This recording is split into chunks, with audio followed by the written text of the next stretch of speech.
ना, कल लास्ट में हम लोगों ने हीटिंग इफेक्ट में सल्फेट्स जो था वहां तक कंप्लीट कर लिया था। सल्फेट्स के आगे जो पॉइंट आते हैं उसको डिस्कस करना स्टार्ट करते हैं। ठीक है, सल्फेट्स के बाद हीटिंग इफेक्ट में अगर हम लोग देखें तो हीटिंग इफेक्ट वाला पार्ट ऑलरेडी कंप्लीट हो चुका है। अगला जो टॉपिक हमें यहाँ पर डिस्कस करना है दैट इज थर्मल स्टेबिलिटी। कौन सा बेटा? कॉपर सल्फेट वाला CuSO4.5H2O जो है, ठीक है, इसके बारे में आपको बताया गया था। इसको इस तरह से भी लिखा जाता है CuH2O4 SO4.H2O। ठीक है, इसके स्ट्रक्चर को अगर हम देखें तो यहाँ पर कॉपर जो है वो कौन सी स्टेट में बेटा? +2। कॉपर +2 के साथ कितने वाटर जुड़े हुए हैं? 4। वाटर में जो H2O का जो ऑक्सीजन होता है इसके पास क्या होता है बेटा? Lone pair. और कॉपर के पास क्या होता है? Vacant orbital. तो ये चारों वाटर के जो ऑक्सीजन है ना वो कॉपर के साथ क्या बना लेते हैं बेटा? कोऑर्डिनेट बॉन्ड बना लेते हैं, अपने लोन पेयर को कॉपर के वेकेंट ऑर्बिटल में डोनेट कर देते हैं। ठीक है, यहाँ पर ये जो स्ट्रक्चर बन के आ रहा है इस पूरे के ऊपर कितना चार्ज आएगा? +2। क्यों? कॉपर यहाँ पर +2 में है। वाटर कैसा है बेटा? न्यूट्रल। तो कॉपर के ऊपर पूरा क्या आ जाएगा? +2। ठीक है, अब इस कॉपर के +2 को या इस पूरे डब्बे के ऊपर जो +2 चार्ज आ रहा है कॉपर की वजह से उसको बैलेंस कौन करेगा बेटा? सल्फेट। और सल्फेट के ऊपर कितना चार्ज होता है बेटा? -2। ठीक है, तो ये स्ट्रक्चर बन गया सल्फेट का। और आपको बोला था यहाँ पर ये जो वाटर आपको दिख रहा है ये एनायनिक वाटर होता है, ये हाइड्रोजन बॉन्ड बना लेता है। ये एक्टिव हाइड्रोजन है, फोन से जुड़ा हुआ और सामने भी फोन आ रहा है। फोन से जुड़ा हुआ हाइड्रोजन है, सामने भी फोन आ रहा है। ठीक है, इसके बारे में आपको बोला था इस पे क्या क्या क्वेश्चन पूछे जा सकते हैं आपसे। तो पहला क्वेश्चन ये पूछा जाता है कि है ना ब्लू विट्रियोल के अंदर आपसे पूछेगा number of coordinated water molecule, है ना, number of coordinated water molecule. Coordinated water molecule मतलब कितने वाटर मॉलिक्यूल ने क्या बना रखा बेटा? कोऑर्डिनेट बॉन्ड बना रखा। मुझे बताओ कितने कोऑर्डिनेटेड वाटर मॉलिक्यूल है यहाँ पर? 4। ठीक है, इसके अलावा अगर हम लोग बात करें तो नेक्स्ट कंडीशन क्या आ जाती है बेटा? Number of hydrogen bonded, number of H bonded water molecule, है ना, कितने वाटर मॉलिक्यूल ऐसे हैं जो हाइड्रोजन बॉन्ड से जुड़े हुए हैं? तो आंसर कितना हो जाएगा बेटा? 1। ये जो क्वेश्चन है number of hydrogen bonded water molecule, ये एनसीईआरटी हाइड्रोजन चैप्टर में आपको सॉल्व एग्जांपल में दे रखा है, बिल्कुल इसी क्वेश्चन के लिए कि इसमें कितने हाइड्रोजन बॉन्डेड वाटर मॉलिक्यूल होते हैं, उसका आंसर कितना होता है बेटा? 1। ठीक है, इसके अलावा एक बात बताओ, इस ब्लू विट्रियोल में जो टाइप्स ऑफ बॉन्ड है, टाइप्स ऑफ बॉन्ड है, कौन कौन से टाइप के बॉन्ड है? एक बात बताओ, क्या इसके अंदर आयनिक बॉन्ड है या नहीं है? कहाँ है आयनिक बॉन्ड? किस किस के बीच में है आयनिक बॉन्ड? कॉपर का ये जो +2 है यहाँ पर, है ना, इस पूरे डब्बे में +2 और सल्फेट का जो -2 है, इसके बीच में कौन सा बॉन्ड है? आयनिक। दूसरा आपसे क्वेश्चन पूछा जाएगा क्या यहाँ पर कोई कोवेलेंट बॉन्ड है या नहीं है? है। कहाँ है कोवेलेंट बॉन्ड? कहाँ पर है? इस वाटर के अंदर कोवेलेंट बॉन्ड है ऑक्सीजन और हाइड्रोजन का। ये वाटर के अंदर ऑक्सीजन हाइड्रोजन का कोवेलेंट बॉन्ड है और सल्फर ऑक्सीजन का भी कैसा बॉन्ड है? कोवेलेंट। क्या यहाँ पर कोऑर्डिनेट बॉन्ड है या नहीं है? किस किस के बीच में है? वाटर और कॉपर के बीच में वो जो 4 जुड़े हुए वो कोऑर्डिनेट बॉन्ड है। और क्या यहाँ पर हाइड्रोजन बॉन्ड भी है या नहीं है? तो ये जितने भी विट्रियोल वाले एग्जांपल होते हैं ना, चाहे ब्लू विट्रियोल लो, चाहे ग्रीन विट्रियोल लो, चाहे व्हाइट विट्रियोल लो, चाहे एप्सम सॉल्ट लो, इन सब के अंदर क्या होते हैं बेटा? सारे टाइप के बॉन्ड्स प्रेजेंट होते हैं। नोट डाउन कर लीजिए इसे।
चलिए नोट डाउन बेटा।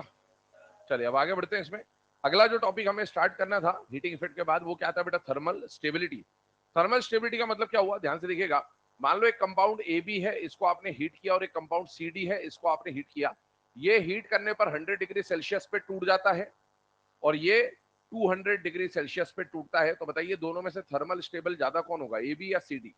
C D. क्यों? क्योंकि ये ज्यादा टेम्परेचर तक सर्वाइव कर पा रहा है। ठीक है, थर्मल स्टेबिलिटी क्या होता है बेटा? कोई भी कंपाउंड जितने ज्यादा टेम्परेचर को रेजिस्ट कर पाए, जितने ज्यादा टेम्परेचर तक एग्जिस्ट कर पाए, स्टेबल रह पाए, उसको क्या बोलेंगे कि वो ज्यादा थर्मली स्टेबल है।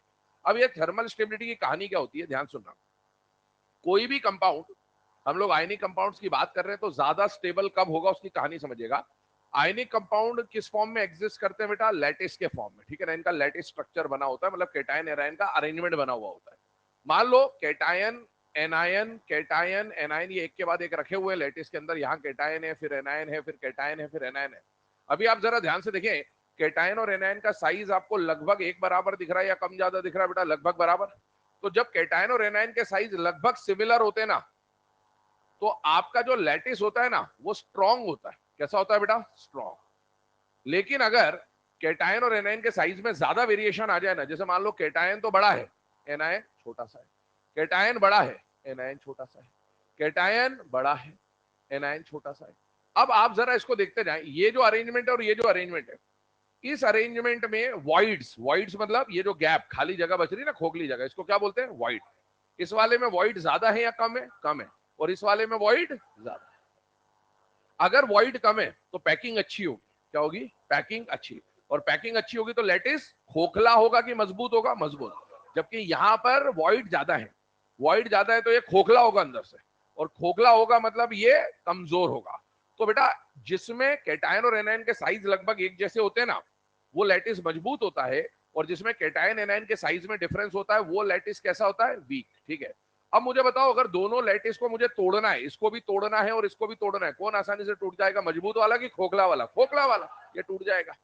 तो इसका मतलब क्या हुआ कि अगर हमें पहचानना है कि कौन ज्यादा हीट तक रुक पाता है, रेजिस्ट कर पाता है, उसके लिए हमको कैटायन एनायन के साइजेस को कंपेयर करना होता है। और सीधी सी एक लाइन बोले तो कैटायन एनायन के साइज एक जैसे होने चाहिए। अगर कैटायन छोटा है तो एनायन भी छोटा हो तो लैटिस मजबूत बनेगा, या कैटायन बड़ा हो तो एनायन भी बड़ा हो तो लैटिस मजबूत बनेगा। इसका मतलब एक लाइन निकल के आएगी, छोटा छोटे के साथ स्टेबल होगा या बड़ा बड़े के साथ स्टेबल होगा। लेकिन छोटा बड़े के साथ स्टेबल, अरे भैया हाँ, छोटा छोटे के साथ ही स्टेबल दिखेगा और बड़ा बड़े के साथ स्टेबल दिखेगा। अब मान लो एक बड़ा और एक छोटा, तो अच्छा थोड़ी दिखेगा ऐसा।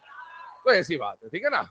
अब देखो यहां पर हम लोग बात कर रहे हैं स्टेबिलिटी को लेकर, तो छोटा छोटे के साथ और बड़ा बड़े के साथ स्टेबल। ठीक है, हेडिंग डालेंगे थर्मल स्टेबिलिटी, यहां पर नोट बना के पॉइंट लिखेंगे। छोटा छोटे के साथ स्टेबल होगा और बड़ा बड़े के साथ स्टेबल होगा। लिखना है भाई, लिखना है। छोटा छोटे के साथ स्टेबल होगा और बड़ा बड़े के साथ स्टेबल होगा। मतलब जैसा कैटायन का साइज वैसा ही एनायन का साइज होगा। कैटायन छोटा तो एनायन भी छोटा, कैटायन बड़ा तो एनायन भी बड़ा, तभी स्टेबल होगा। वरना दोनों में से अगर एक बड़ा है और एक छोटा है तो फिर वॉइड्स आ जाएंगे, वॉइड्स आ जाएंगे तो पैकिंग खराब हो जाएगी, और पैकिंग खराब हो जाएगी तो फिर लैटिस कमजोर बनेगा, तोड़ना आसान हो जाएगा। छोटा छोटे के साथ स्टेबल होगा और बड़ा बड़े के साथ स्टेबल होगा। छोटा छोटे के साथ स्टेबल होगा और बड़ा बड़े के साथ स्टेबल होगा। ठीक है, अब जरा एक बात समझे, किसको छोटा बोला जाएगा और किसको बड़ा बोला जाएगा उसको समझते हैं। इफ देखो जनरली ऐसे क्वेश्चन में आपको कोई ना कोई कॉमन आयन दिया होगा, तो ध्यान सुनना, if common ion is mono atomic, तो ऐसे कॉमन आयन को अपन क्या मानेंगे? स्मॉल। ठीक है, एग्जाम्पल की बात करूं, मोनो एटॉमिक आयन कहने का मतलब क्या है? जैसे मान लो सोडियम आयन दिया है, सब में sodium fluoride, sodium chloride, sodium bromide, sodium iodide, तो इसमें एक एटम है, एक से ज्यादा है? एक है, तो इसको क्या बोलेंगे? Mono atomic. और मोनो एटॉमिक क्या माना जाएगा? छोटा। Na plus, K plus, F minus, Cl minus, Br minus, O2 minus, H plus, H minus, etcetera etcetera etcetera, ये सब मोनो एटॉमिक आयन है बेटा। और मोनो एटॉमिक आयन को क्या माना जाएगा? छोटा। ठीक है, अगर हम लोग बात करें पॉली एटॉमिक आयन की, if common ion is poly atomic, तो अगर कॉमन आयन पॉली एटॉमिक है तो ऐसे कॉमन आयन को क्या माना जाएगा? बड़ा। कॉमन आयन पॉली एटॉमिक होने का मतलब क्या है? जैसे मान लो मैंने बोला OH माइनस, इसमें एक एटम है कि दो एटम है? दो, तो इसको क्या मानेंगे? पॉली। पॉली को क्या मानेंगे? बड़ा। मान लो मैंने आपको बोला अमोनियम आयन, अमोनियम आयन में एक एटम है कि दो एटम है? बेटा दो से ज्यादा एटम है बल्कि, है ना, तो इसको क्या बोलेंगे बेटा? बड़ा। दो एटम कौन से? नाइट्रोजन, हाइड्रोजन मत गिनना, ये गिनना 4 और 1 5। मैंने लिखा O2-1, मैंने लिखा O2-2, सुपर ऑक्साइड एंड पर ऑक्साइड। इसमें कितने एटम है? एक से ज्यादा, दो दो एटम है। तो जिसमें भी एक एटम होता है उसको बोलते हैं मोनो एटॉमिक। एक एटम होता है, एक एटम होता है, एक एटम होता है, एक एटम होता है, इसको क्या बोलते हैं बेटा? Mono atomic.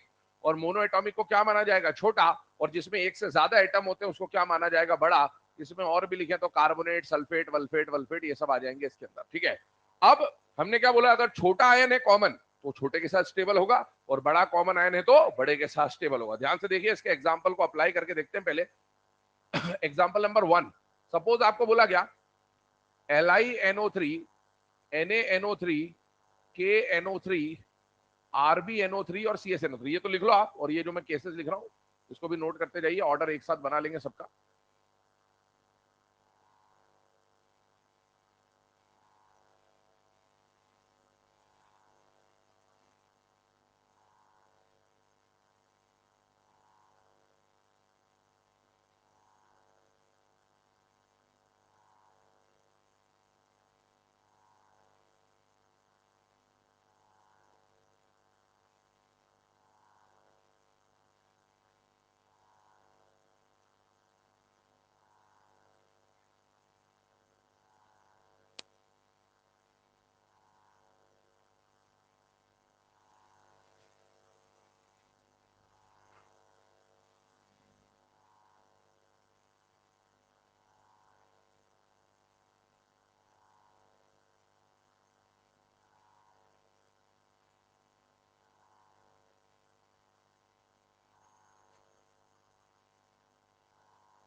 ठीक है, अब देखो यहाँ पर कुछ केसेस आपके सामने लिखे हुए हैं। इसमें हमें थर्मल स्टेबिलिटी का ऑर्डर बनाना है। अब देखो, ध्यान सुनना, समझना इस बात को बेटा। सबसे पहले इन सारे केसेस में कॉमन आयन की बात करते हैं। मुझे बताइए पहले वाले कंपाउंड का नाम क्या है? Lithium nitrate. इसका नाम, इसका नाम कॉमन आयन नाइट्रेट आ रहा है कि नहीं आ रहा? आ रहा है। अच्छा, नाइट्रेट का फॉर्मूला क्या होता है? NO3 पे -1। क्या ये मोनो एटॉमिक है कि पॉली एटॉमिक है? पॉली एटॉमिक है। पॉली एटॉमिक को छोटा मानेंगे कि बड़ा? बड़ा। इसका मतलब ये कॉमन आयन कैसा हो गया? लार्ज। अच्छा, मुझे बताइए बड़ा बड़े के साथ स्टेबल होगा कि छोटे के साथ? बड़े के साथ। तो कॉमन आयन क्योंकि बड़ा है, ये बड़े के साथ स्टेबल होगा। बताइए lithium, sodium, potassium, rubidium, caesium में सबसे बड़ा कौन है? सीजियम। तो ये सबसे ज्यादा स्टेबल होगा और ये सबसे कम स्टेबल होगा। मतलब यहाँ पर स्टेबिलिटी का ऑर्डर बढ़ रहा है। अच्छा, मुझे अगले वाले बताइए इसका नाम क्या होगा? Beryllium carbonate. अगले वाले का, अगले वाले का कॉमन आयन कौन आ रहा है? कार्बोनेट। कार्बोनेट का फॉर्मूला क्या होता है? CO3 पे 2-। ये मोनो है या पॉली है? पॉली। पॉली छोटा होगा कि बड़ा होगा? बड़ा। और बड़ा बड़े के साथ स्टेबल होगा। मतलब यहां पर बेरिलियम से बेरियम जाने पर साइज बढ़ रहा है, स्टेबिलिटी बढ़ेगी। अच्छा, मुझे बताइए इस कंपाउंड का नाम क्या है? Sodium fluoride, magnesium fluoride, aluminium fluoride. Common ion कौन आ रहा है? फ्लोराइड। फ्लोराइड क्या होता है? F-, ये होता है फ्लोराइड। अच्छा, ये पॉली है कि मोनो है? मोनो क्या होगा? छोटा या बड़ा? छोटा। और छोटा छोटे के साथ स्टेबल होगा। मुझे बताओ सोडियम, मैग्नीशियम, एल्यूमिनियम में छोटा कौन है? एल्यूमिनियम। अबे एल्यूमिनियम छोटा है? कैसे छोटा है भाई? Left to right in a period size decrease होता है। तो छोटा छोटे के साथ स्टेबल होगा। मतलब ये छोटा है, छोटा छोटे के साथ स्टेबल है, और ये बड़ा है तो लेस स्टेबल है। अच्छा, अगले वाले में बताइए इसमें कॉमन आयन कौन है ना? हाँ, हाइड्रोजन। हाइड्रोजन जब भी कॉमन दिखे ना, हाइड्रोजन या तो H+ होता है या H- होता है। और हाइड्रोजन हमेशा मोनो एटॉमिक ही होगा। ये बात बिल्कुल क्लियर रखिएगा, हाइड्रोजन का और कोई आयन बनता नहीं है। इसमें common ion hydrogen, hydrogen, hydrogen. यहाँ पर बताओ नाइट्रोजन की इलेक्ट्रोनेगेटिविटी ज्यादा है या हाइड्रोजन की इलेक्ट्रोनेगेटिविटी ज्यादा है? नाइट्रोजन की ज्यादा है।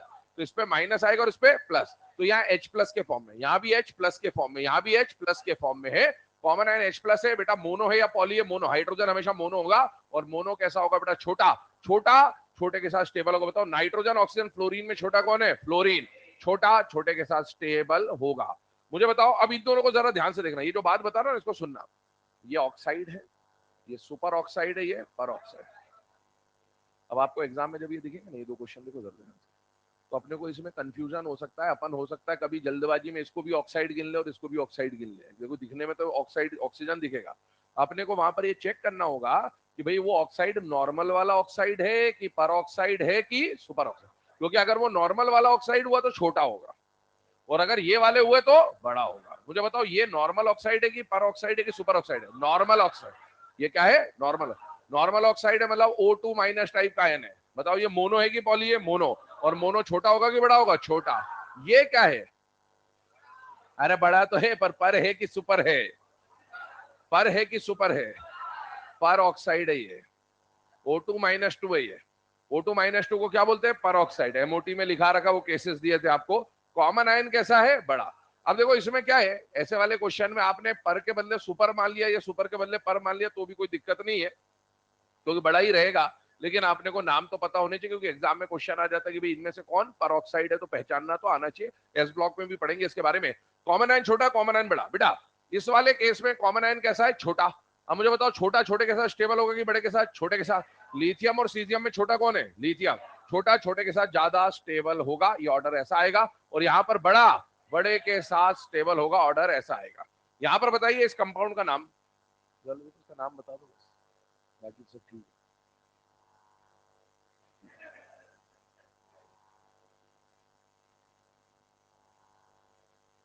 2001 तोपों की सलाह मिलेगी तेरे को। क्या नाम है इसका? नाम बताओ।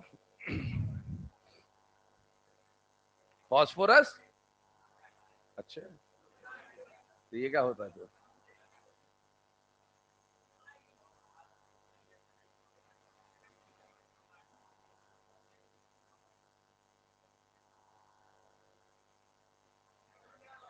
ये क्या होता है? क्या होता है ये? अमोनियम। क्या नाम है इसका?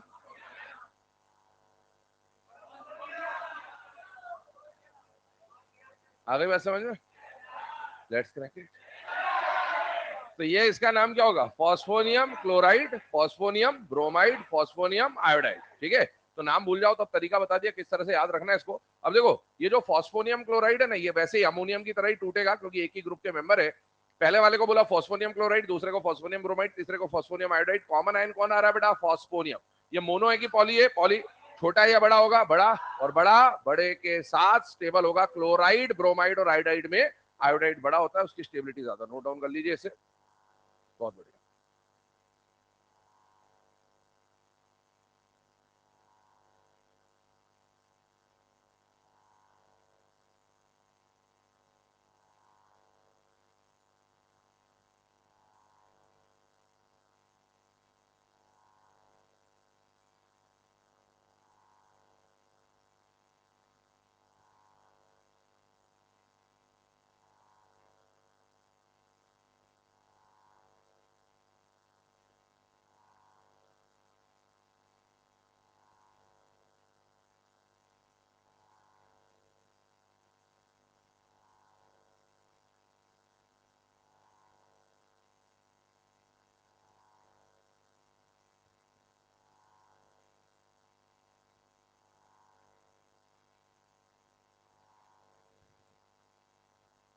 तेरे को कितने डाउट आते बे? काय का नहीं कुछ है? तो एग्जाम में आगे तो क्या करेगा? तो मॉड्यूल सॉल्व करने आया कि नीट का एग्जाम सॉल्व करने आया है? बता।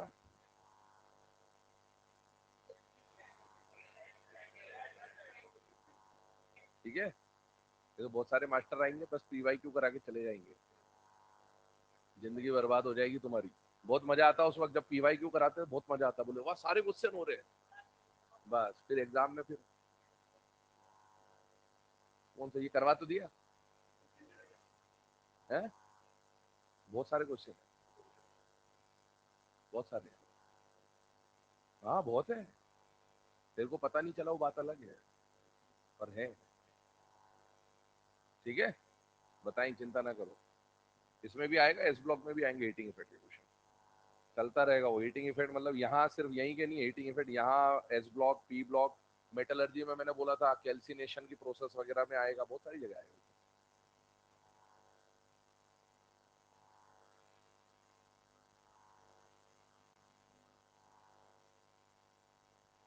कर लिया नोट डाउन, फटाफट लिखो, 30 सेकेंड और।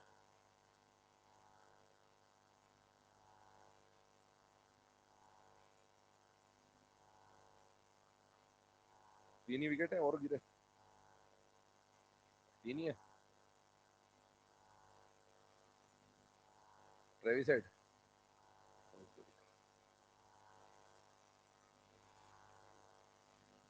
लक्षण सही नहीं दिख रहा है। आउट हो जाएगा तो क्या करेगा? तो रोहित शर्मा है तो सही, पर आउट हो जाएगा तो क्या करेगा? है? पुजारा टिकेगा 5 दिन तक, बहुत बढ़िया। पुजारा टिक तो जाएगा, रन कौन बनाएगा भी?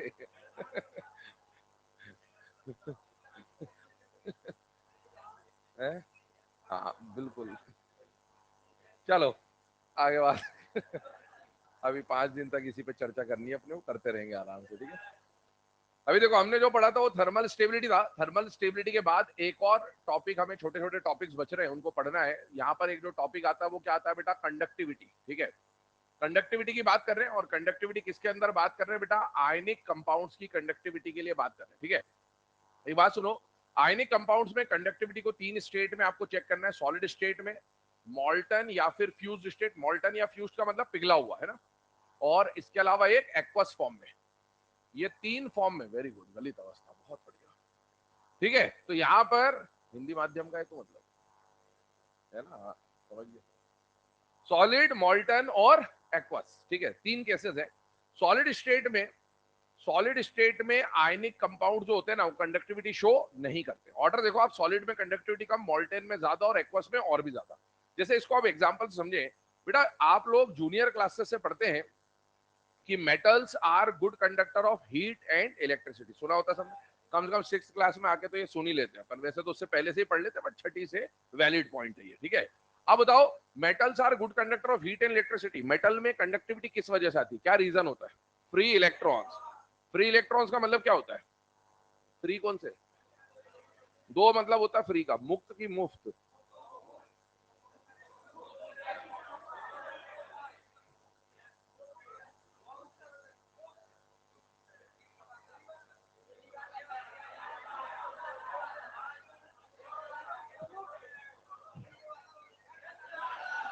ठीक है, हाँ। तो फ्री इलेक्ट्रॉन का मतलब है मुक्त, है ना। मुक्त मतलब जो फ्री है, इधर से उधर मूव करने के लिए फ्री होते हैं। अगर इलेक्ट्रॉन एक जगह से दूसरी जगह मूव करेगा तो हम लोग क्या बोलेंगे? वो इलेक्ट्रॉन मूव करने के लिए फ्री है। पर ये किसकी बात हुई है? मेटल्स की। अभी मैंने मेटल लिखा है, आयनिक कंपाउंड लिखा है, आयनिक कंपाउंड। आयनिक कंपाउंड भी कंडक्टर होते हैं, लेकिन उसके कंडक्टिविटी के लिए रीजन इलेक्ट्रॉन नहीं होता, क्या होता है? आयन। आयनिक कंपाउंड में कौन होते हैं? आयन। अगर आयन एक जगह से दूसरी जगह ट्रेवल कर पा रहे तो आयन क्या है? चार्ज ही तो है। और चार्ज अगर एक जगह से दूसरी जगह जाएगा, इसका मतलब है कंडक्टिविटी दिखाएगा। लेकिन अगर आप इसको सॉलिड स्टेट में रख दो, मान लो ये एक आयनिक कंपाउंड है ना, NaCl, मान लिया आपने NaCl NaCl NaCl का लेटिस बना हुआ है। अब मुझे बताओ, सब जगह NaCl तो रखा है, लेकिन क्या ये Na यहाँ से निकल के आ सकता है? क्या सॉलिड स्टेट में नहीं आ सकता? जहां है वहीं रहेगा। सॉलिड कंपाउंड रिजिड नेचर के होते हैं, जूनियर क्लासेस से पढ़ते हो। तो आयन जब मूव ही नहीं कर पा रहा है तो कंडक्टिविटी कहां से दिखाएगा? इसका मतलब है आयनिक कंपाउंड कंडक्टर होते हैं कि इंसुलेटर होते हैं? इंसुलेटर। किस स्टेट में? सॉलिड। सॉलिड स्टेट में आयनिक कंपाउंड कंडक्टिविटी शो नहीं करेगा, क्योंकि आयन मूव ही नहीं कर रहा, ठीक है। मॉल्टन फॉर्म में लाए, मॉल्टन मतलब पिघला दिया, मॉल्टन पिघल गया। फ्यूज का मतलब भी पिघलना। आप पढ़ते हैं एंथैल्पी ऑफ फ्यूजन, फ्यूजन का मतलब भी पिघलना होता है। तो मॉल्टन बोलू या फ्यूज्ड बोलू, कंफ्यूज मत होना, पिघलना होता है। मान लो ये NaCl का लैटिस है, इसमें NaCl NaCl NaCl रखे हुए, अब इसको आपने गर्म कर दिया, गर्म कर दिया तो पिघल गया मोम की तरह। तो ये जो आयन यहाँ था, ये मूव करा कि नहीं करा? करा। और अगर आयन मूव कर गया मतलब चार्ज मूव कर गया, चार्ज मूव कर रहा तो कंडक्टिविटी आई है, मतलब ये कंडक्टिविटी दिखाएगा। तो इसके मुकाबले इसकी कंडक्टिविटी होगी। अब कौन सा फॉर्म आया? एक्वस। इस NaCl को पानी में डाल दिया। 3 इडियट्स देखिए, salt water is good conductor of electricity, याद आया कुछ? वहां क्या बोलता है वो? Salt water is good conductor of electricity. Salt का मतलब क्या होता है?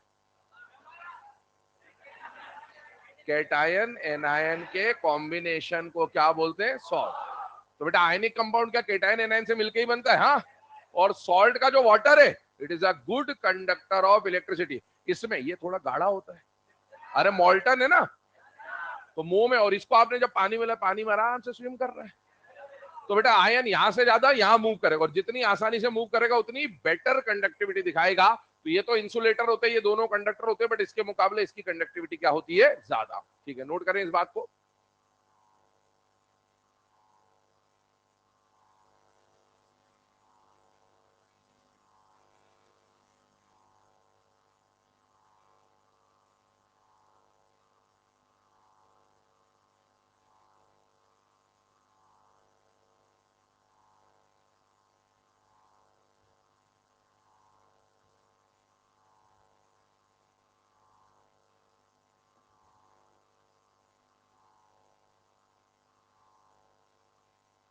देख लिया?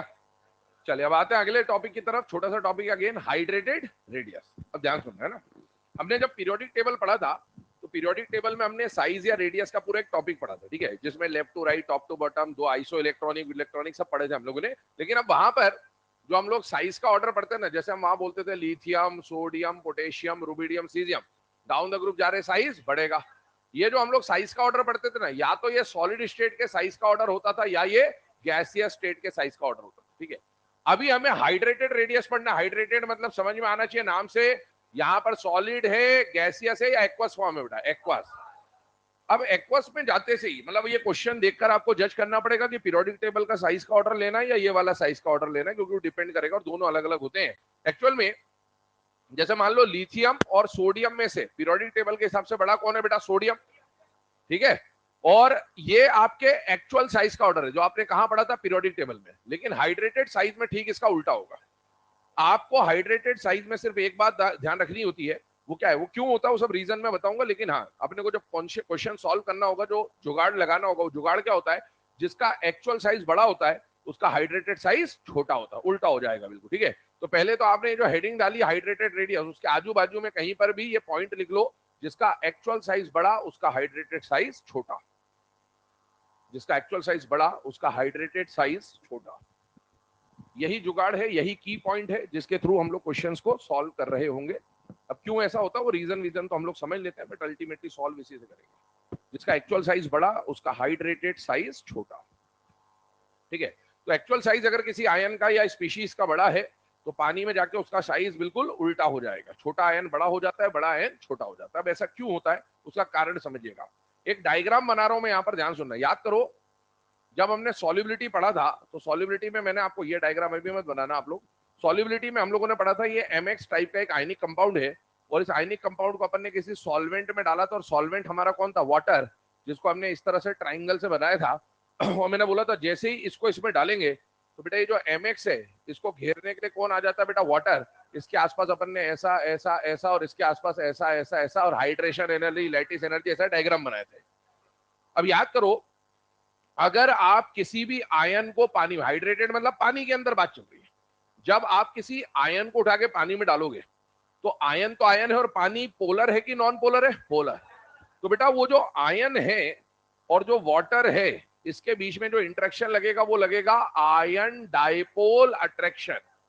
इस आयन डाइपोल अट्रैक्शन की वजह से जो आयन है ना, वो वाटर को अपनी तरफ क्या करेगा? अट्रैक्ट करेगा। और वाटर को जब अट्रैक्ट करेगा, तो वाटर इसके आसपास आके ऐसे लेयर्स बना लेगा, और वाटर की जरूरत होगी तो और वाटर आ जाएंगे, इसके आसपास लेयर बनाएंगे, ऐसे लेयर बनाते जाएंगे, जब तक वाटर अट्रैक्ट होता जाएगा तब तक लेयर बनाते जाएंगे। तो आयन का एक्चुअल साइज तो इतना ही था, लेकिन वाटर की ये जो लेयर बन रही, 1 डिग्री, 2 डिग्री, 3 डिग्री, 4 डिग्री, तो यहां से लेकर यहां तक का जो ये रेडियस होगा ना, इस रेडियस को अपन क्या बोलेंगे? Hydrated radius. तो पहले डेफिनेशन बोल रहा हूं वो लिखिए, फिर क्यों बड़ा छोटा हो जाता है और छोटा बड़ा हो जाता है उस पर बात करेंगे। लिखिएगा, when an ion, when an ion, an और आयन दूर दूर लिखना, ठीक है ना, वरना एन आयन बना दो। व्हेन एन, एन के बदले एनी कर लो, तुम तो भरोसा नहीं है। When any ion, when any ion is put in water, is put in water, then due to ion dipole attraction, then due to ion dipole attraction, water molecules get attracted towards it. Then due to ion dipole attraction, water molecules get attracted towards it.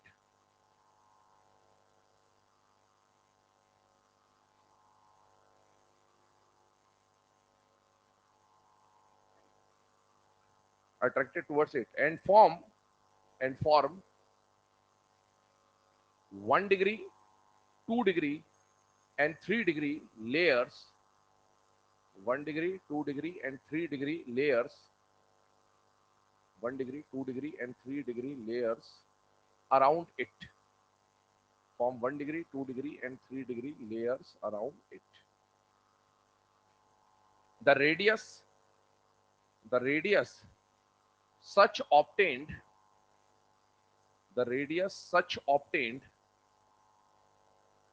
is called hydrated radius.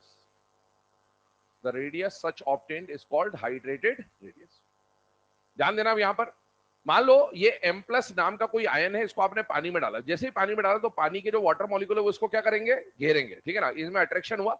अब ये water molecule है, ये जो हमने 4 है ना यहाँ पर वी शेप दिखाई, ये क्या है, वाटर मॉलिक्यूल। बेटा इस पे प्लस है और यहाँ पर वाटर के अंदर कौन होता है, ऑक्सीजन। तो ऑक्सीजन पे कौन सा चार्ज होता है, पार्शियल नेगेटिव। तो पार्शियल नेगेटिव वाला ऑक्सीजन इसकी तरफ आ गया। इस पे कंप्लीट पॉजिटिव है, वाटर पे पार्शियल नेगेटिव। तो इस कंप्लीट पॉजिटिव को बैलेंस करने के लिए कई सारे पार्शियल नेगेटिव की जरूरत पड़ेगी। जब तक ये बैलेंस नहीं होगा तब तक इसके आसपास पार्शियल नेगेटिव आते जाएंगे आते जाएंगे आते जाएंगे। लेकिन पहली लेयर में कितने आए, 4। अब मान लो अगले जो वाटर मॉलिक्यूल और आएंगे ना, वो इस लेयर में तो आ नहीं सकते, जगह नहीं है, तो वो दूसरी लेयर में आएंगे। दूसरी लेयर में जब आएंगे तो देखो ऐसा होगा, इसके ये जो हाइड्रोजन है ना 2, इसके जो हाइड्रोजन है 2, इससे जाके कौन जुड़ जाएगा बेटा, अगला वाला वाटर मॉलिक्यूल ऐसे। तो मतलब पहली लेयर में कितने थे, 4, तो दूसरी लेयर में कितने हो जाएंगे, 8। फिर ऐसे लेयर बढ़ती जाएगी, फिर 8 के बाद कितने हो जाएंगे, 16, और ये कंडीशन ऐसे बढ़ती जाएगी, ठीक है ना। यहाँ पर ये आ गया वाटर मॉलिक्यूल, ये वाटर मॉलिक्यूल आ गया, ये लेयर बनती जाएंगी। जब तक वाटर मॉलिक्यूल अट्रैक्ट होते जाएंगे तब तक ये लेयर बनती जाएगी। अब कितनी भी लेयर बन सकती है वो डिपेंड करेगा कि मेटल का चार्ज डेंसिटी कितना है, उसका साइज कितना है, या उसका है ना रेशो चार्ज का कितना है साइज से, वो अभी समझते हैं अपन। तो ये ऐसी लेयर्स बनाते जाएंगे इसमें, और ये लेयर्स बनती जाएंगी, और ये जो कहला रहा है, this is primary layer, this is secondary layer, tertiary layer. अब इसके सेंटर से जो आउटर मोस्ट लेयर तक का डिस्टेंस आएगा, इस डिस्टेंस को अपन क्या बोलेंगे, हाइड्रेटेड रेडियस। डेफिनेशन अपन ने लिख ली, ये डायग्राम अभी आप बना ले, फिर आगे बात करते हैं इसमें।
ठीक है, अब ये जो डायग्राम बना है, इस डायग्राम के बाद आगे की कहानी समझिएगा। आपके सामने यहाँ पर कुछ फॉर्मूले और ये एग्जांपल है, इसको डिस्कस करते हैं, बट पहले मैं आपको ये समझाता हूँ। कि क्यों एक्चुअल में जिसका रेडियस बड़ा होता है उसका हाइड्रेटेड साइज छोटा होता है और जिसका एक्चुअल साइज छोटा होता है उसका हाइड्रेटेड साइज बड़ा होता है। एग्जाम्पल में हम लोग ले रहे हैं बेटा लिथियम और एग्जाम्पल में हम लोग ले रहे हैं सीजियम। ठीक है, मुझे बताओ लिथियम और सीजियम में पीरियोडिक टेबल जब हमने पढ़ा था तो Li और Cs में बड़ा कौन होता था बेटा? Cs। तो लिथियम का साइज कायदे से क्या होता है? छोटा। और सीजियम का साइज कायदे से क्या होता है? बड़ा। ये मैंने यहाँ पर शो भी कर दिया, छोटा और वो काफी बड़ा मैंने बना भी दिया। लेकिन अब क्या होगा कि जैसे इस लिथियम को पानी में डाला और जैसे इस सीजियम को पानी में डाला तो पानी में जाते ही कौन सा अट्रैक्शन होगा? Ion dipole. अब ध्यान सुनना, आयन डाइपोल किसका ज्यादा होगा उस पर डिपेंड किसके ऊपर करेगा? फाई। कल मैंने आपको लो फाई हाई फाई की बात करी थी। मुझे बताओ फाई का फॉर्मूला क्या होता है? Charge upon size. ठीक है, चार्ज अपॉन साइज इसका फॉर्मूला, और इसका भी अगर मुझे फाई निकालना है तो इसके लिए भी मुझे क्या निकालना पड़ेगा बेटा? Charge upon size. मान लो इसके फाई को मैं फाई 1 बोल रहा हूं और इसके फाई को मैं फाई 2 बोल रहा हूं। मुझे बताओ इस पर कितना चार्ज है? +1। उस पर कितना चार्ज है? +1। चार्ज तो बराबर है और साइज इसका छोटा है और उसका साइज बड़ा है। तो बताओ दोनों में से फाई किसका ज्यादा होगा? फाई 1 बड़ा होगा कि फाई 2 बड़ा होगा? फाई 1 बड़ा होगा। और ये फाई क्या बताता है? Charge density. क्या बताता है? फाई का मतलब पोलराइजिंग पावर, आयनिक पोटेंशियल और चार्ज डेंसिटी, तीन बातें होती हैं। इसका चार्ज डेंसिटी ज्यादा होता क्या है? जिसका चार्ज डेंसिटी ज्यादा होता है ना उसके चार्ज को बैलेंस करने के लिए ज्यादा वाटर मॉलिक्यूल्स की जरूरत होती है। तो इसका मतलब ये हुआ कि जैसे आप इसको ऐसा अज्यूम करो कि ये जो लिथियम है ना, इस लिथियम के अंदर जो +1 चार्ज है वो +1 चार्ज बिल्कुल छोटी सी जगह में डेंस है, बिल्कुल छोटी सी जगह में +1 चार्ज आया हुआ है और यहां पर वही +1 चार्ज फैला हुआ है। चार्ज बराबर है दोनों में +1, पर एक जगह +1 छोटी सी जगह में है, एक जगह +1 बहुत बड़ी जगह में है। तो यहां पर चार्ज डेंसिटी क्या है? ज्यादा, और वहां पर चार्ज की डेंसिटी क्या है? कम। Charge per unit area, charge per unit area, यहां चार्ज पर यूनिट एरिया ज्यादा, वहां चार्ज पर यूनिट एरिया कम। अब इसकी वजह से क्या होगा कि जिसकी चार्ज डेंसिटी ज्यादा होती है ना, मैं वापस यहां पर लिथियम लिख देता हूं, इसकी चार्ज डेंसिटी ज्यादा है और इसकी चार्ज डेंसिटी कम है। तो बेटा लिथियम की चार्ज डेंसिटी ज्यादा, इसकी चार्ज डेंसिटी कम। जिसकी चार्ज डेंसिटी ज्यादा उसके प्लस चार्ज को बैलेंस करने के लिए पार्शियल नेगेटिव चार्ज जो वाटर था वो ज्यादा लगेगा, तो इसके आसपास ज्यादा वाटर आएंगे। अब ज्यादा वाटर आएंगे तो ध्यान सुनना, इसने वाटर क्या बुला लिए? ज्यादा या कम? ज्यादा। और इसने वाटर ज्यादा बुलाए या कम बुलाए? कम।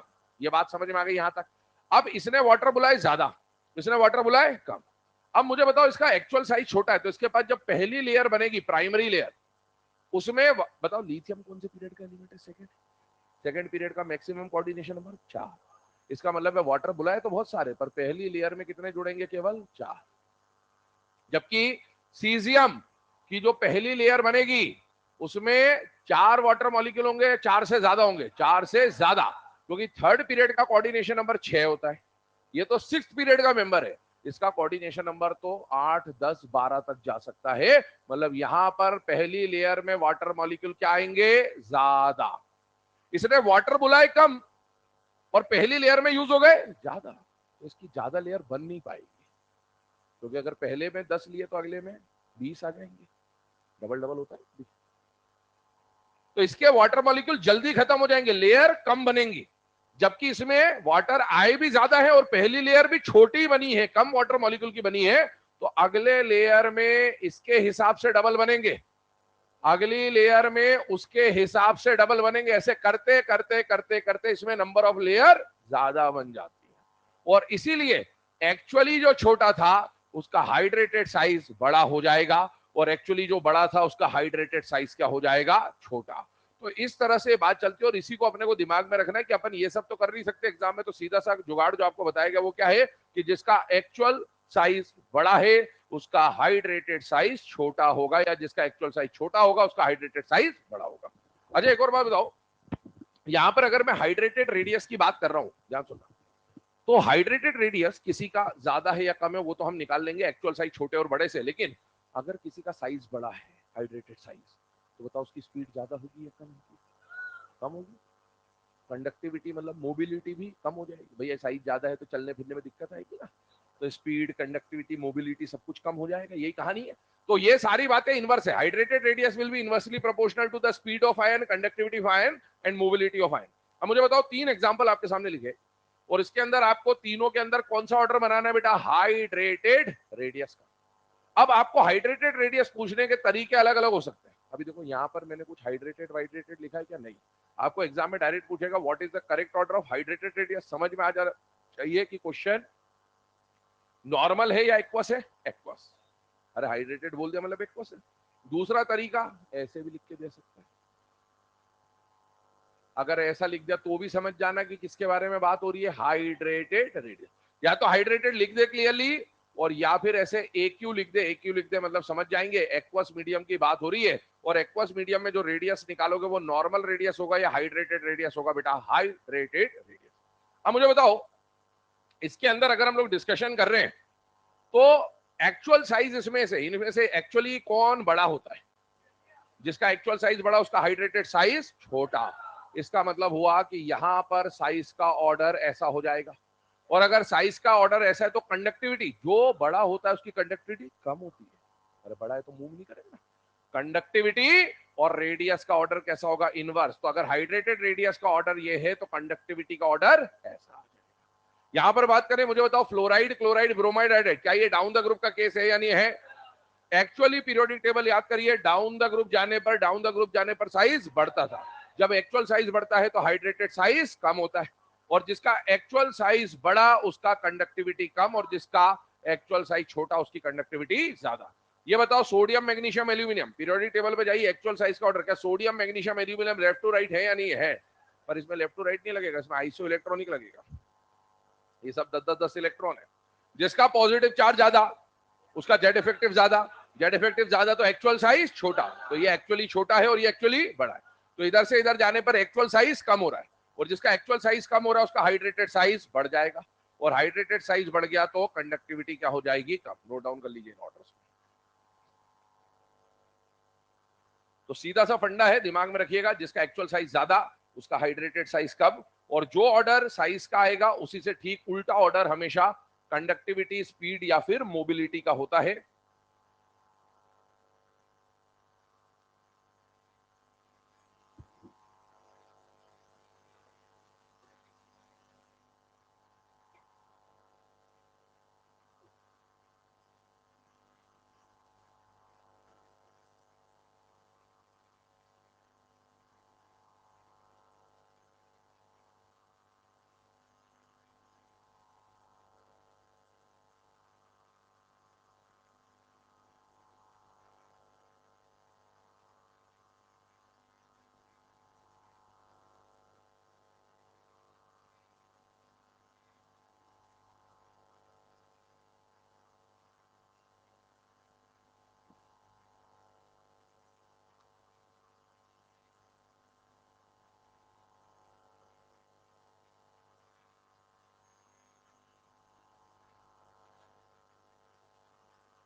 चलिए ना, एक दो क्वेश्चन बोल देना इसके ऊपर, लिखिएगा। पहला question, which of the following which of the following species which of the following species will have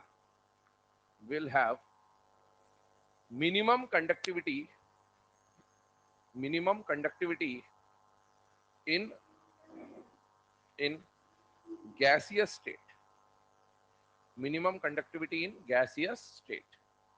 option लिखिएगा। पहला ऑप्शन Li प्लस, दूसरा option Na plus, Li plus, Na plus, K plus, Cs plus.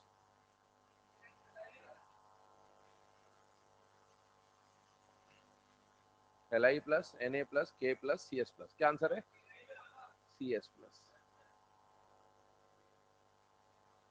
क्या पूछा है?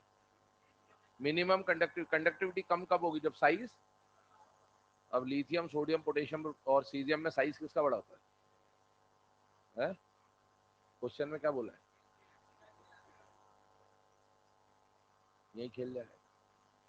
Hydrated थोड़ी बोला है, hydrated नहीं बोला है मतलब गैसियस बोला है। गैसियस बोला है मतलब एक्चुअल साइज की बात चल रही है, और एक्चुअली कौन बड़ा होता है? सीजियम। और इसीलिए सीजियम का एक्चुअल साइज बड़ा है तो उसका कंडक्टिविटी कम होगा। अब इसी क्वेश्चन में अगर बोलता विच of the following is minimum conductivity in aqueous medium, तो आंसर क्या था? लिथियम, क्योंकि पानी में जाके जो छोटा था वो बड़ा हो जाएगा और जो बड़ा था वो छोटा हो जाएगा। क्वेश्चन दूसरा भी लिखो वापस से, सेम क्वेश्चन, बस एक्वस गैसियस के बदले एक्वस कर लो। Which of the following species has minimum conductivity in aqueous medium, minimum conductivity in aqueous medium, option यही चार होंगे। अबे वो ये उर्दू क्या लिख रहा तू है? ढंग से लिख, बाद में समझ आया तेरे को। पढ़ाई लिखाई करने की इच्छा नहीं, घर वालों को बोल दो शादी ब्याह करवा दो, ठीक है, हाँ छोड़ दो पढ़ाई लिखाई।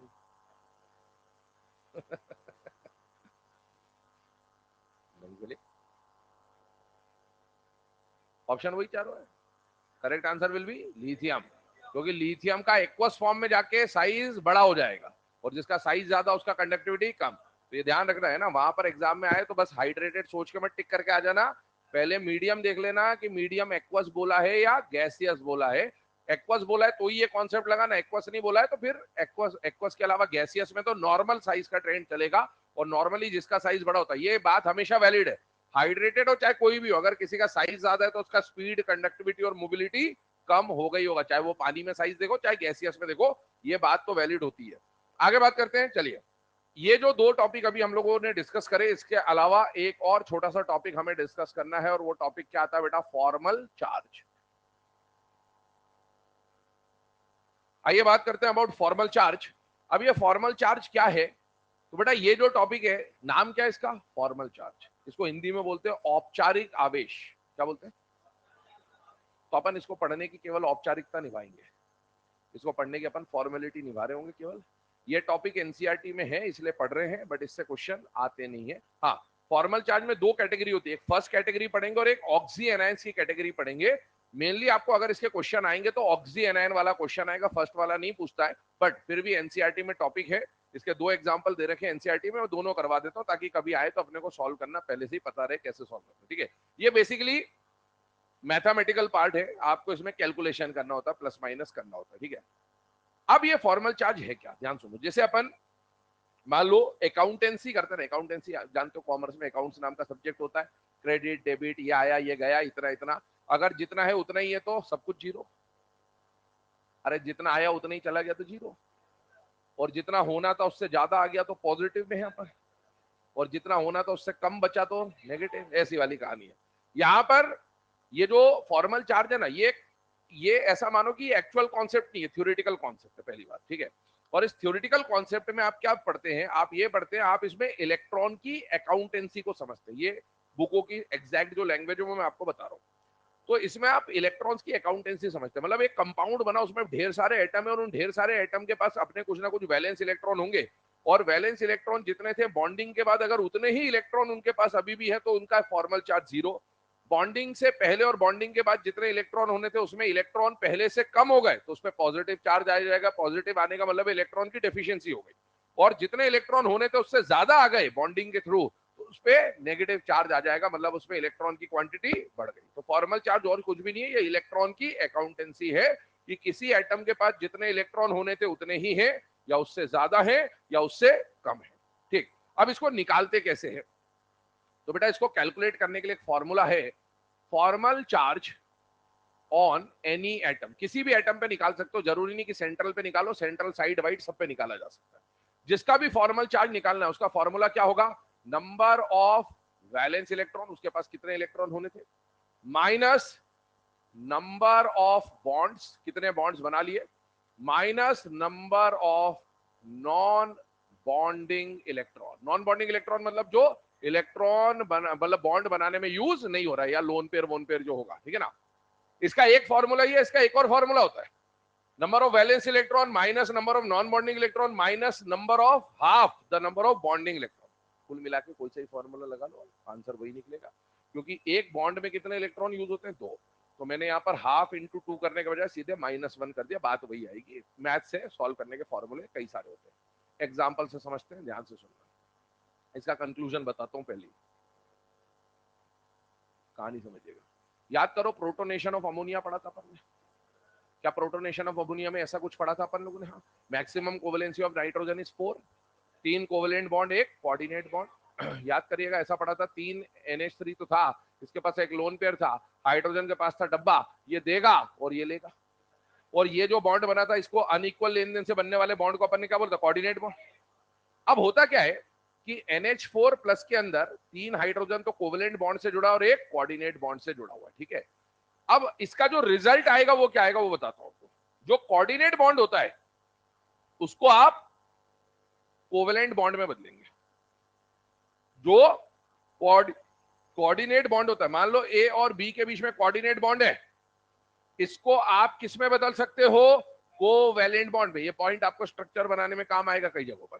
आपको कहीं पर भी अगर कोवेलेंट बॉन्ड दिख रहा है ना, कोऑर्डिनेट बॉन्ड दिख रहा है, तो आप उसको बदल दो सिंगल कोवेलेंट में। कैसे बदल दो? इस पे लगा दो प्लस, इस पे लगा दो माइनस, ये इसका रिजल्ट है। क्या हुआ इसका मतलब? एक्चुअल में ये वाले बॉन्ड बनाने में इसने कितने इलेक्ट्रॉन यूज करे? दोनों। इसने तो यूज किया ही नहीं।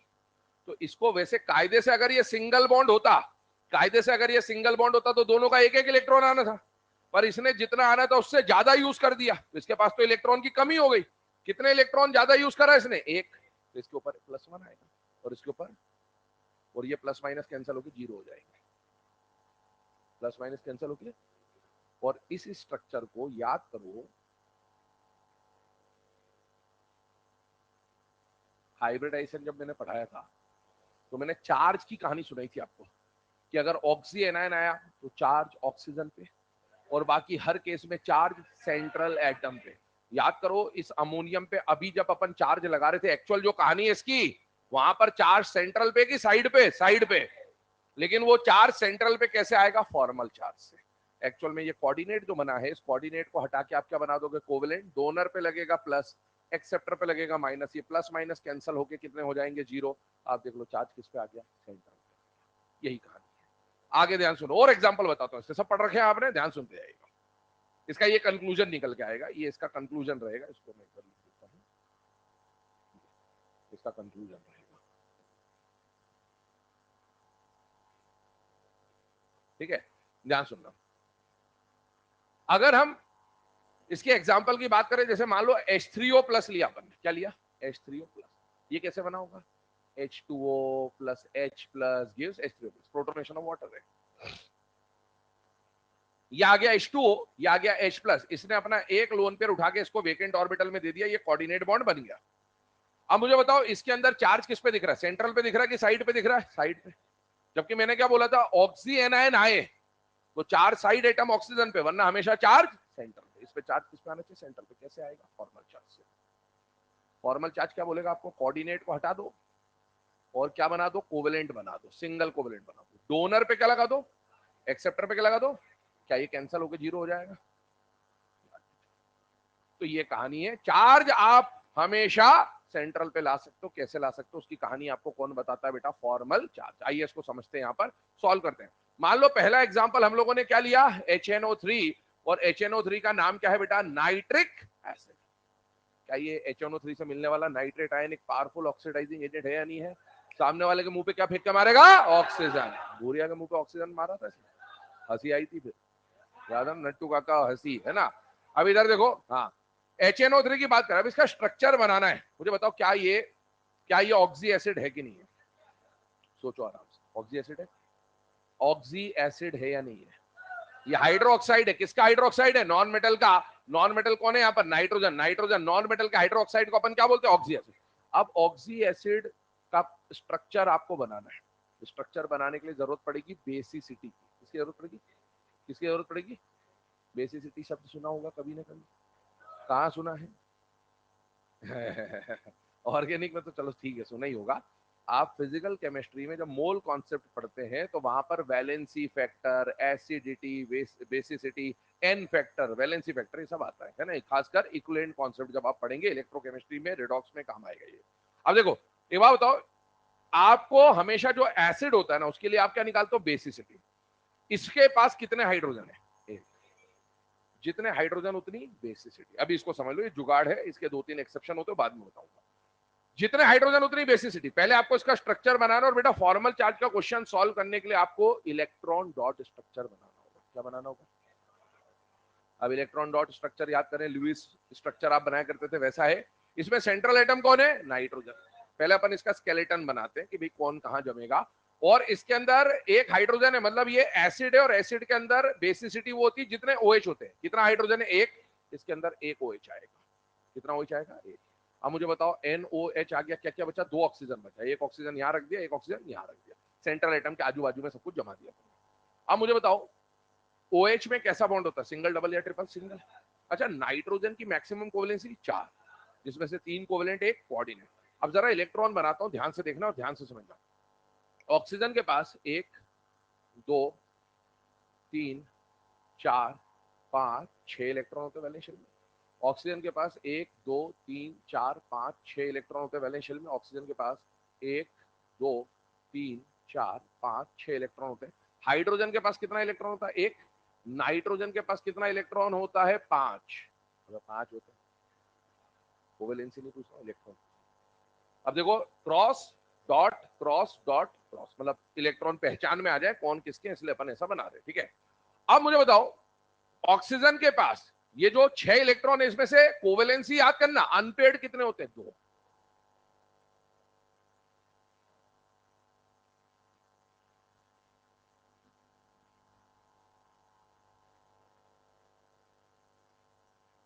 अनपेयर्ड कितने होते हैं? 2।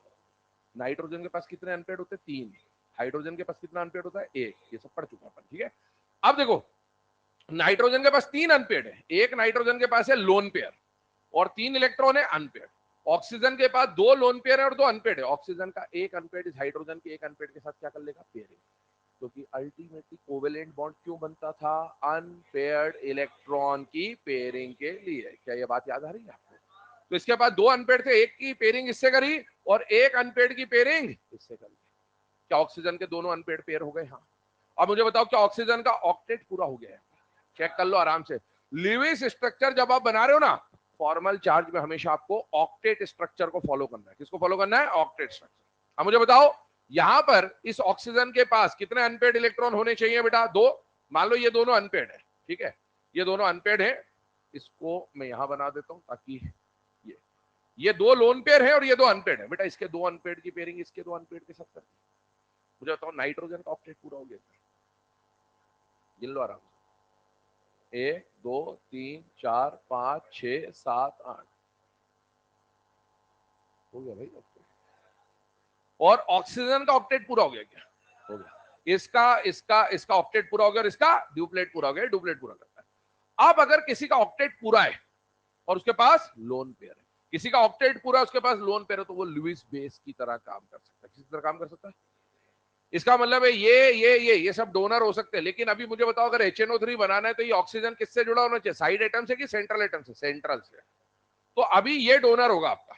और मुझे बताओ ऑक्सीजन को क्या ब्रह्मा जी का वरदान मिला था? क्या मिला था? कि जीवन में एक बार ले सकता है। तो ये ऑक्सीजन लेने के लिए तैयार बैठा है, और ये अपना लोन पेयर इसके वेकेंट ऑर्बिटल में देगा। तो यहां पर कंडीशन क्या बनेगी? ये कोऑर्डिनेट बॉन्ड बना, और इस कोऑर्डिनेट बॉन्ड में दोनों इलेक्ट्रॉन किसकी तरफ से आएंगे? नाइट्रोजन की तरफ से आएंगे। अब देखो इसमें जितने भी एटम है सबका ऑक्टेट पूरा है। ये आपने बना लिया ऑक्टेट स्ट्रक्चर। अब आपको यहां पर क्या निकालना है? Formal charge. फॉर्मल चार्ज किस किस का निकालेंगे? हर एटम का निकालेंगे। Formal charge on nitrogen, formal charge on oxygen A. 3 oxygen है यहां पर, तो एक को नाम दे देता हूं ऑक्सीजन ए, एक को नाम दे देता हूं ऑक्सीजन बी, एक को नाम दे देता हूं oxygen C. Formal charge on oxygen B और formal charge on oxygen C, और इसके अलावा फॉर्मल चार्ज ऑन हाइड्रोजन। ये सारे एटम आ गए इसमें 5 के 5। अब फॉर्मल चार्ज अपन फिर कैलकुलेट करेंगे, लेकिन ध्यान सुनना, फॉर्मल चार्ज कैलकुलेट होने के बाद आपको, जैसे मैथ्स में अपन क्या है, आंसर को वेरीफाई कर सकते हैं, रीचेक कर सकते हैं, वैसे फॉर्मल चार्ज में भी रीचेक करने का तरीका होता है। पूरे HNO3 पे कुछ चार्ज है कि जीरो है बेटा? जीरो। तो क्या होगा, सारे एटम का जो फॉर्मल चार्ज निकलेगा उनको जब टोटल करोगे तो आंसर जीरो आना चाहिए। ये क्रॉस चेक करने का तरीका होता है। मान लो इसके ऊपर +4 होता तो सबको ऐड करने पर +4 आता, तो आपका आंसर सही है, वरना आंसर गलत हुआ चाहिए। ठीक है। अब मुझे बताओ फॉर्मूला क्या है? Number of valence electron. बताओ नाइट्रोजन के वैलेंस शेल में कितने इलेक्ट्रॉन थे? 5। कैसे पता चलता है? ग्रुप 15 5, ऑक्सीजन के पास 6 6 और 6, हाइड्रोजन के पास 1, माइनस नंबर ऑफ बॉन्ड्स। अब देखो किसने कितने बॉन्ड बनाए बेटा? नाइट्रोजन ने कितने बॉन्ड बना रखे? 1 2 3 और 4। कोऑर्डिनेट को भी गिनना है तो इसके पास 4 बॉन्ड है। ऑक्सीजन ए ने कितने बॉन्ड बना रखे? 2।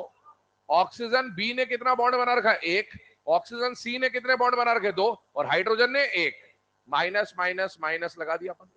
अब आ रहा है number of non bonding electron. Non bonding मतलब जिन्होंने बॉन्डिंग में हिस्सा नहीं लिया। नाइट्रोजन के पास ऐसे कितने इलेक्ट्रॉन है? 0। सबने हिस्सा ले लिया भाई। ये भी बॉन्ड में इन्वॉल्व है, ये भी इन्वॉल्व है, ये भी इन्वॉल्व है, दोनों इन्वॉल्व है। पांचों यूज हो गए। ऑक्सीजन ए के पास 4 इलेक्ट्रॉन है जिन्होंने बॉन्डिंग में यूज नहीं लिया। इसके पास 6, इसके पास 4 और हाइड्रोजन के पास 0। अब इसको सॉल्व करो। 5 माइनस 4 माइनस 0 कितना आएगा? +1। प्लस माइनस के साथ लिखना है ना। इस पे कितना आएगा? 0। इस पे कितना आएगा? -1। इस पे 0, इस पे 0। आप देखो टोटल करो, क्या टोटल करने पे 0 आ रहा है? हाँ, मतलब आंसर सही है। अब एक बात चेक करना, यहां पर कोऑर्डिनेट बॉन्ड किस किस के बीच में बना है? नाइट्रोजन और ऑक्सीजन बी। उसी पे प्लस और माइनस आया होगा।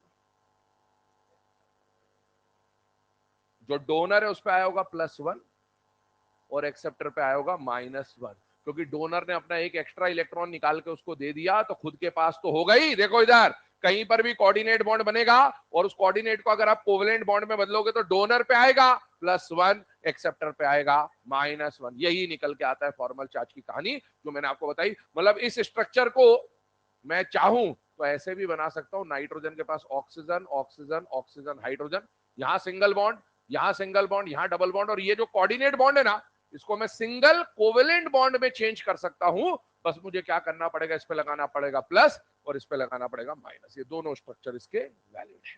आगे बढ़ रहा हूं, एक और एग्जांपल बताता हूं आपको, ध्यान से देखिएगा। सेकंड नंबर पे जो एग्जांपल हम लोग ले रहे हैं वो एग्जांपल है बेटा ओजोन का। ओजोन का फॉर्मूला क्या होता है? O3। ध्यान से देखिएगा, 3 ऑक्सीजन है और तीनों ऑक्सीजन में से यहां पर हर ऑक्सीजन के पास 1 2 3 4 5 6 इलेक्ट्रॉन है बेटा, ठीक है। इस ऑक्सीजन के पास भी 1 2 3 4 5 6 इलेक्ट्रॉन है और इसके पास भी 1 2 3 4 5 6 इलेक्ट्रॉन है। मुझे बताओ ऑक्सीजन के पास ग्राउंड स्टेट में कितने अनपेड इलेक्ट्रॉन होते हैं? 2। मतलब इसको भी 2 पेयरिंग करनी है, इसको भी 2 पेयरिंग करनी है, इसको भी 2 पेयरिंग करनी है और कुल मिला के यहां पर ऑक्टेट पूरा करना है बेटा। इसके 2 अनपेड ने इसके 2 अनपेड के साथ पेयरिंग कर ली। ये कौन बन गया? O2। लेकिन अपने को तो O3 बनाना है। क्या इसका ऑक्टेट पूरा हो गया? क्या इसका भी ऑक्टेट पूरा हो गया? जिसका ऑक्टेट पूरा और उसके साथ में लोन पेयर है, क्या वो डोनर हो सकता है? तो ये भी डोनर है और ये भी डोनर है। अब दोनों में से किसी एक को सेंट्रल मान लेते हैं। मैं इसको सेंट्रल मान लेता हूं और इसको इसके साथ बॉन्ड बनाएगा तभी तो O3 बनेगा। क्या ऑक्सीजन को वरदान मिला हुआ था? एक बार लोन पेयर ले सकता है और ये लोन पेयर दे सकता है। तो ये अपने 2 इलेक्ट्रॉन जो है ना, ये दोनों इलेक्ट्रॉन उठाएगा और अपने दोनों इलेक्ट्रॉन इसको कोऑर्डिनेट बॉन्ड के फॉर्म में दे देगा। अब आप देखो तीनों का ऑक्टेट पूरा है।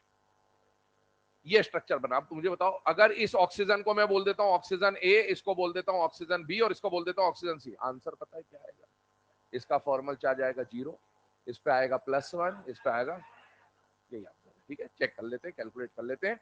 Formal charge on oxygen A, formal charge on oxygen B और formal charge on oxygen C. आइए, फॉर्मूला क्या है बेटा? Number of valence electron. Oxygen है, तीनों ऑक्सीजन के वैलेंस शेल में 6 इलेक्ट्रॉन होते हैं, minus minus minus. Number of bond, A वाले ऑक्सीजन ने कितने बॉन्ड बना रखे? 2। बी वाले ने कितने बना रखे? 3 और सी वाले ने बना रखा है 1। Minus minus minus. Number of non bonding electron, इसके पास 4 नॉन बॉन्डिंग है, इसके पास 2 नॉन बॉन्डिंग है, इसके पास 6 के 6 नॉन बॉन्डिंग है। इसका आंसर आ गया 0, इसका आ गया +1 और इसका आ गया -1। क्या प्लस और माइनस उन्हीं पे आ रहा है जिनके बीच में कोऑर्डिनेट बॉन्ड बना? हाँ, डोनर पे आ रहा है प्लस, एक्सेप्टर पे आ रहा है माइनस। मतलब इस स्ट्रक्चर को हम चाहें तो ऐसा बना सकते हैं। इधर देखो, ओ डबल बॉन्ड हो तो as it is A, coordinate को मैंने बना दिया सिंगल कोवेलेंट, डोनर पे लगाया प्लस, एक्सेप्टर पे लगाया माइनस। क्या इसमें कॉन्जुगेशन हो सकता है? हाँ, रेजोनेंस हो जाएगा। इसका बॉन्ड ऑर्डर भी हम लोग निकाल चुके हैं पहले, 1.5 आता था, 1 + π/σ से। नोट कर लीजिए। तो जो ए कोऑर्डिनेट बॉन्ड बी मैंने बना रखा, बस वो सिंपल सा तरीका, जब भी कोऑर्डिनेट बॉन्ड बनता है तो उस कोऑर्डिनेट को हटा के अपन कोवेलेंट बना सकते हैं। डोनर पे लगा दो प्लस, एक्सेप्टर पे लगा दो माइनस।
चलिए बेटा नोट डाउन फटाफट लिखो जल्दी।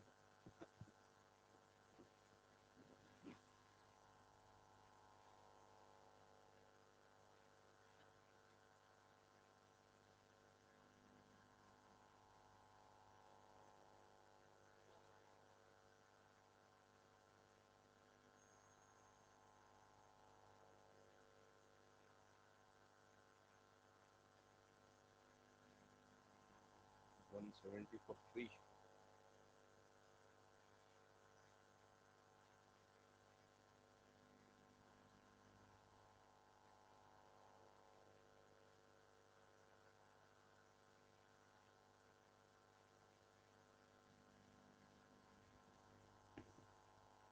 Travis had 60, 75 balls पे।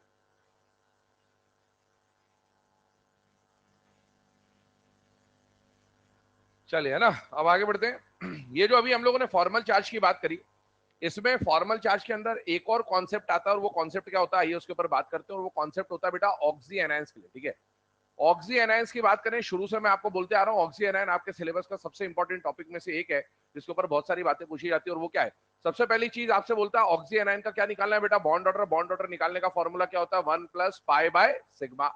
ये हम लोग कई बार यूज भी कर चुके हैं। और दूसरा, formal charge on each oxygen. देखो ऑक्सी एनायन में ऑक्सीजन तो होगा ही होगा, और याद करो जब हमने स्ट्रक्चर बनाए थे तो ऑक्सी एनायन में ऑक्सीजन के ऊपर चार्ज आता था कि नहीं आता था बेटा, आता था।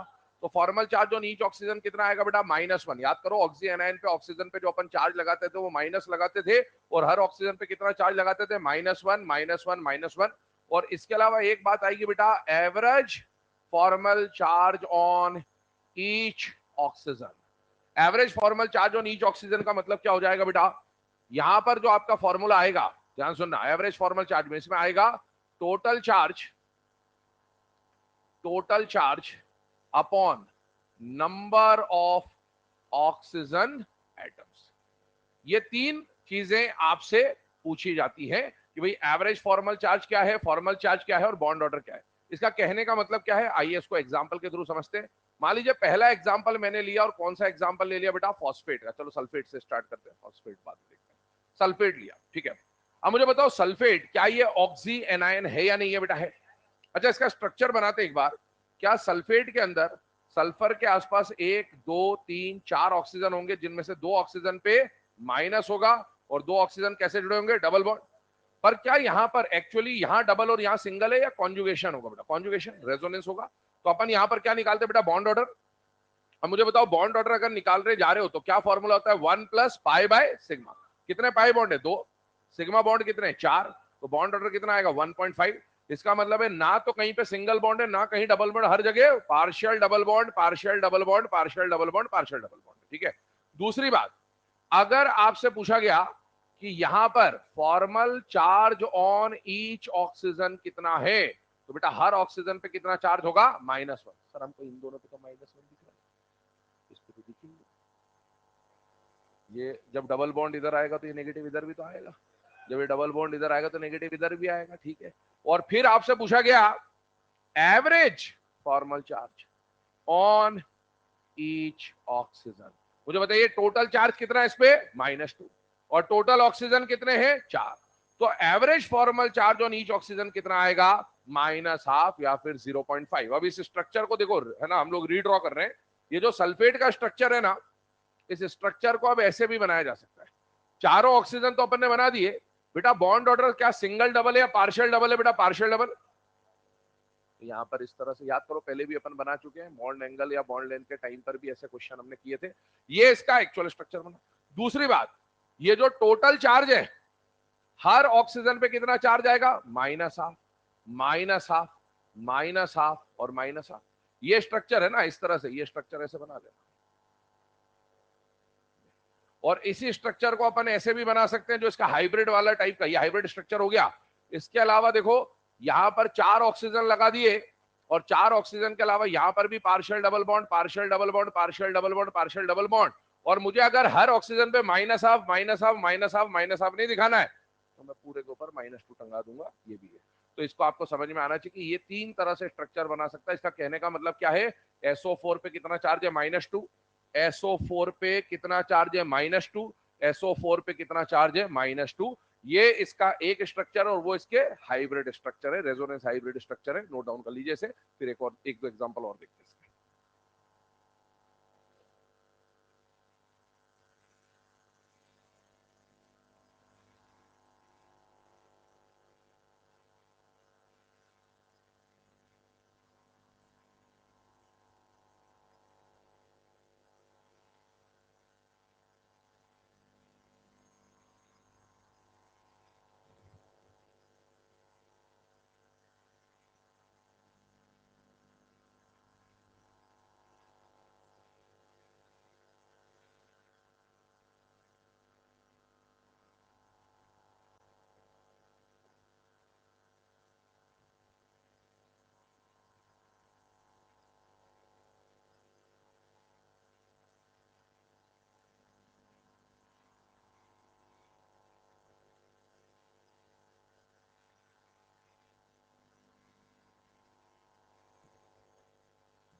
लिख लिया भाई सबने? चले आते हैं अगले एग्जाम्पल के ऊपर। ये हम लोगों ने अभी सल्फेट के बारे में बात करी। सल्फेट के अलावा मान लो यहां पर आपको दूसरा एग्जाम्पल दिया जाता, और एग्जाम्पल क्या दिया जाता बेटा? फॉस्फेट। ठीक है, इधर ध्यान दीजिएगा। फॉस्फेट की बात करते हैं। मुझे बताइए फॉस्फोरस के आसपास कितने ऑक्सीजन आएंगे बेटा? अगेन 4। और इन 4 में से 3 ऑक्सीजन पे क्या आएगा? माइनस माइनस माइनस, और एक ऑक्सीजन कैसा जुड़ा होगा? Double bond. अगर आपसे बोला जाए कि इसमें आपको बॉन्ड ऑर्डर निकालना है, तो बताइए फॉर्मूला क्या होगा? 1 plus pi by sigma. 1 plus pi by sigma. Answer कितना आएगा? 1.25। इसका मतलब है ना कहीं पर सिंगल बॉन्ड है ना कहीं डबल बॉन्ड है, हर जगह पार्शियल डबल बॉन्ड है। ठीक। दूसरी बात आपसे पूछा जाएगा formal charge on each oxygen. Oxygen ion में ऑक्सीजन पे -1 ही आएगा। और अगला क्वेश्चन पूछा जाएगा average formal charge on each oxygen. बताइए इसमें total charge upon number of oxygen मतलब कितना आएगा बेटा? -0.75। इसका आंसर हो जाएगा। अब इसके स्ट्रक्चर क्या क्या बन सकते हैं? ये तो इसका नॉर्मल स्ट्रक्चर है। अब अगर फास्फोरस के साथ अपन बॉन्ड ऑर्डर का जो एवरेज था वो वाला स्ट्रक्चर बनाए, तो बेटा यहां पर partial double bond, partial double bond, partial double bond, partial double bond, हर ऑक्सीजन पे -3/4, -3/4, -3/4 एंड -3/4। एक तो ये स्ट्रक्चर बनाया जा सकता है एवरेज फॉर्मल चार्ज का, -3/4। और अगर -3/4 हर किसी पे नहीं लिखना है, तो बेटा सबका जो ओवरऑल चार्ज आ रहा है जो कि है -3, उसको यहां पर लिख दो और यहां पर partial double bond, partial double bond, partial double bond और पार्शियल डबल बॉन्ड बना दो। ये भी एक स्ट्रक्चर हो सकता है। तो ये अलग अलग स्ट्रक्चर है, अलग अलग तरीके से रिप्रेजेंट किया जा सकता है एक ही चीज को, और जिसमें हम लोग फॉर्मल चार्ज या एवरेज फॉर्मल चार्ज की मदद ले रहे हैं। तो ये इसके रिप्रेजेंटेशन के तरीके हैं।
ठीक है, अगला एग्जांपल जो आपके सामने ClO4 माइनस, इसका स्ट्रक्चर भी देख लो यहाँ पर। बेटा एक बात बताओ, डायरेक्ट देखो अब है ना, ClO4 माइनस में एक ऑक्सीजन पे नेगेटिव चार्ज है, वो क्या बनाएगा? Single bond. बाकी तीन क्या बनाएंगे? Double bond. मुझे बताओ क्या हर जगह सिंगल और डबल होगा? ये डबल बॉन्ड रेजोनेंस में जाएगा बेटा, रेजोनेंस में जाएगा, तो ये डीलोकलाइज होगा, मतलब हर जगह ना सिंगल होगा ना डबल होगा, हर जगह partial double partial double partial double partial double आएगा। अब या तो मैं इस -1 को पूरे डब्बे के ऊपर टिका दूं, और या फिर ये -1 चार ऑक्सीजन पे जब रेजोनेट होगा तो बेटा हर ऑक्सीजन पे 1 का 1/4 हिस्सा आएगा, -1/4 -1/4 -1/4 -1/4। और या तो आप इसको कैलकुलेट कर लो, आपको अगर बॉन्ड ऑर्डर निकालना हो तो फॉर्मूला क्या होता है बेटा? 1 + पाई बाय सिग्मा। यहाँ बॉन्ड ऑर्डर आ जाएगा 1.75, ये हम लोग कई बार निकाल भी चुके हैं पहले, तो इसमें कुछ नया नहीं है।